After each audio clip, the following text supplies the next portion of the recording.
what do you guys suggest we do in changing the policies of Washington?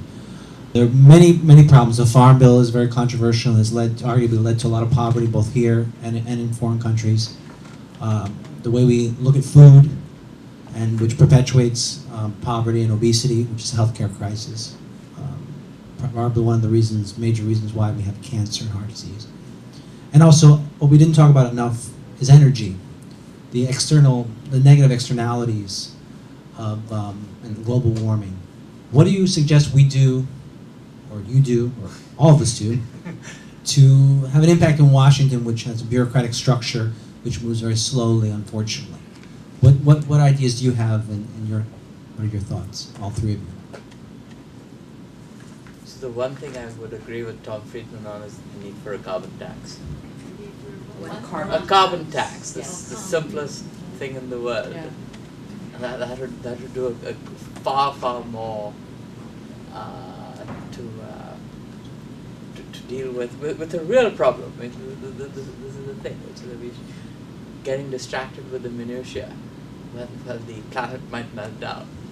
Is it's a carbon tax. Pretty simple. Well, first of all, I agree with you about that. I think carbon tax is a very simple thing to do because it will, in fact, produce changes in behavior. We don't have a shortage of energy. We have a shortage of portable energy. That's why gasoline is so valuable. And physicists I've interviewed tell me that if we did a Manhattan-style project on this, we could have portable hydrogen within 7 years readily available. And there are many other things we could be doing that we are not. We need to be doing them. In free lunch, I discuss how to stop this fundamental problem, though, that you're talking about, which is the campaign finance system is doing awful things to this country. And by the way, I'm very much an optimist. I have 8 children. You can't have 8 children and not be an optimist. In the long run, humans progress, and I think the future at some point will be unbelievably better than what we live in today. Maybe we'll even solve the real, most serious problem of all, death. But there are certain things we need to do. The Supreme Court has said that dollars are speech, Buckley, and that, to anybody who wants honest government that responds to the people, is the functional equivalent of when the Supreme Court issued the Dred Scott decision. And you're going to have to live with it for a generation. So how do you get around this? Well, the way you get around this is very simple.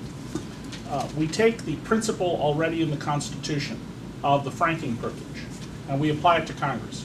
You get elected to Congress, we will pay all of your expenses, every one of them. Congressman, if as chairman of the Health Committee you really think we need to inspect the cleanliness of the sink behind the bar at the resort in Tahiti, you go right ahead and we'll pay for it. But we're also going to have a detailed report of it. We're going to have a receipt for every transaction. We'll pay somebody to follow you around. And if you take a cup of coffee from a lobbyist, we take you out on the steps of the Capitol and we shoot you. That is, we need to insulate. Secondly, we need to create districts by law that are as closely divided between D's and R's, or here in New York State where we have multiple parties, all of the parties, so that they're highly competitive districts. We have districts now where I live in one, for example, and I probably have the most liberal member of Congress as my representative, Louise Slaughter. And it starts over here where I live in Rochester, New York, and then it runs literally a few hundred feet wide along Lake Ontario over to another Democratic stronghold in Buffalo. It looks like a pair of sunglasses on a map. We need to have competitive districts so that we get real competition and focuses people on the interests that you and I have. And we need to then look at a whole series of other things that deal fundamentally with the structures. But a simple number to keep in your head: there are 535 members of Congress and the Senate. There are now 35,000 registered lobbyists in Washington, more than twice as many as there were in 2000, and these people are draining the public treasury. They are absolutely draining the public treasury and causing us terrible problems. And the solution fundamentally to that is a culture that says, hey, it's our government, we're not going to outsource it anymore, we're going to take time to be involved in politics. We're going to talk about it. When I was a boy in Orange County, California, very conservative community, people wore buttons. You went to the checkout counter and one checkout person would have "I like Ike" and somebody else would say Stevenson. Now, by law, employers fire people who have bumper stickers just because they parked the car in the parking lot that indicate a political preference. We need to reinvigorate the notion that this is our government. I think it's interesting that you mentioned the Farm Bill, because there are some facts about the Farm Bill that not a lot of people know, right? It is a big, unwieldy bill, and it most certainly does create world hunger. There's no doubt about that. It certainly contributes.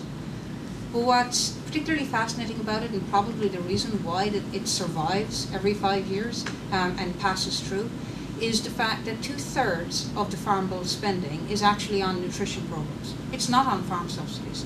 The vast majority of the money is going into the food stamp program and other child nutrition programs and that type of thing. And that part of it is good.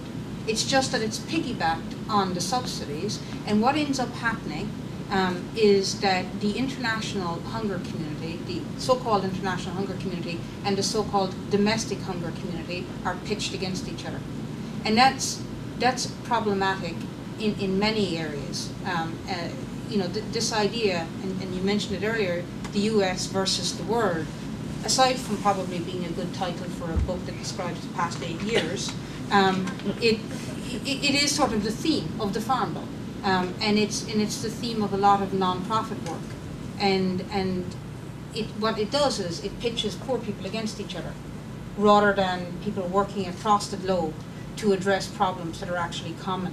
And if we wanted to be truly innovative, I do believe that we would be looking to play on a global stage. David mentioned that not all innovation is good, right? And was talking about the drug companies. There is a great book about AIDS in Africa by a woman called Stephanie Nolan. And she describes, through people's stories, what happened with drug trials in Africa and getting access to AIDS medication for people in very, very, very poor communities and in war-torn communities. And an example of amazing innovation was Doctors Without Borders went into certain countries against the advice and against the recommendations of all the Western drug companies, and taking on some of the Western governments, including the US, and just decided to do their own drug trials and decided to make medicine available to people where they were told it would never work because they were in war-torn communities. And lo and behold, they succeeded, and actually participation and people staying with the regulations of those drug trials was actually greater in those communities than it was here in the US amongst settled populations. And Doctors Without Borders is just one of those innovative nonprofits anyway, but it's an example of taking something on at a global scale and playing with the policies of the US and other countries and making it work. And that's the piece that I think we're missing. We constantly talk about domestic versus international. And at a recent hunger event that it was about global hunger, and I was supposed to be representing the domestic hunger problem, I started off by saying, well, it's only domestic if you're in the country that you're talking about. If I'm sitting in Switzerland or Italy and I'm talking about New York hunger, it's not domestic, it's international, right? So it's all an international problem. There is no domestic versus international, if you will. And you can't look at it like that. It can't be the US versus the world when we have a global economy and a global market. There has to be more innovation than that. There has to be more sharing. So we don't have to be the top scientists in the world, but we do have to play with them. And we do have to share technologies, and we have to be willing to embrace technologies from other places. Those are the pieces that are missing. And I would finish with this point to get back to the bailout and what's wrong in terms of sort of where we invest money with the rich. A young kid that grew up in the South Bronx, who's now about to graduate college, was homeless, had a terrible life as a kid growing up, but managed, one of those kids who made it all the way through all odds. When we were talking about the stimulus bill, and when he heard about the stimulus bill and when he heard about the bailout package, his description of it was, wow, that's like Congress doing a whole Robin Hood bill, isn't it? And I thought, there isn't a better way to describe it than that, is there? It really is Robin Hood, So those are the types of things that we need to address, but we need to address them at an international level, not at a domestic level.